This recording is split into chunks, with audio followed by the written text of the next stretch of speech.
can imagine encountering this large pile of gifts under a Christmas tree, massive, it's like 3 feet tall or something. And you look at all these gifts and all of them have, from so-and-so on it, and then the to line, there's nobody in the to line. Everything is empty, and you think, well, what is that about, right? Because when a gift doesn't have a receiver, in a sense, it's no longer a gift. It's just a pile of boxes and nice things, right?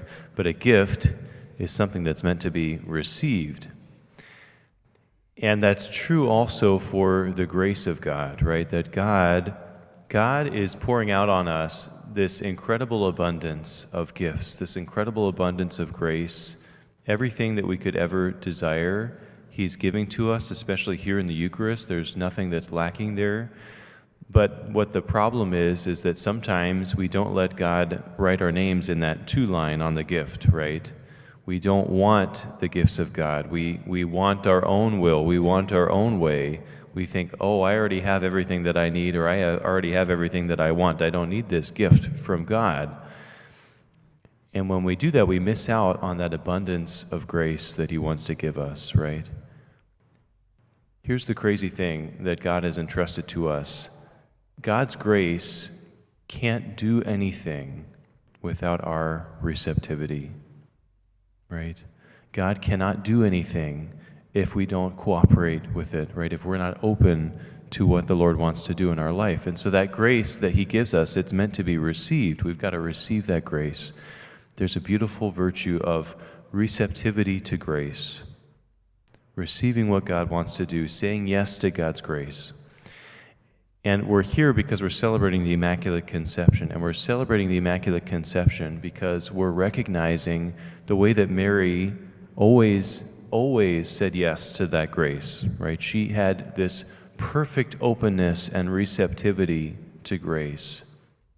She was so receptive to God's grace that when the angel came to her, the angel said, "Hail, full of grace." It's like, we've never seen this before, but this lady is completely full of grace. She's overflowing with the life of God because she said yes, because she said yes to God over and over and over again in her life. In every single moment, totally and completely, she was receptive to the grace of God.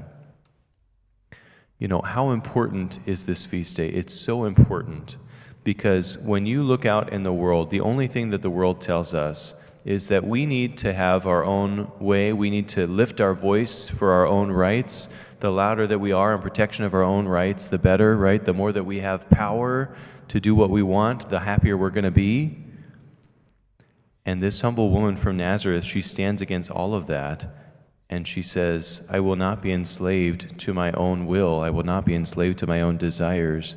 I'm going to say yes to whatever God has for me. I'm going to say yes to whatever God has for me, no matter what it is. Because imagine having that angel come to you, and she's very aware of the consequences of what's going to happen, right? If I'm found to be pregnant and it's not my husband, that's going to be a big problem, right? There's going to be this, even the possibility of being stoned to death, right? If I'm considered an adulterer. Then she has to, bear the Son of God. What does that even mean, right? How is she supposed to do that? All of these things that she never asked for and that would have been completely overwhelming. And yet when it comes down to it, Mary says, you know what? This is what God is asking me to do. She says, behold the handmaid of the Lord. May it be done to me according to your word. It's this beautiful receptivity to grace. This beautiful humility to say, not my own will, not my own desires, but I want what God wants for me. I want what God wants for the world. And that is so, so important. That is so important. That's the only way that God will change the world, is when we get out of His way and we say yes to everything that He desires. So today may we have that courage to be like that woman from Nazareth, to say, behold the handmaid of the Lord, behold the servant of the Lord. Let not my will be done, but may it be done unto me according to the will of God.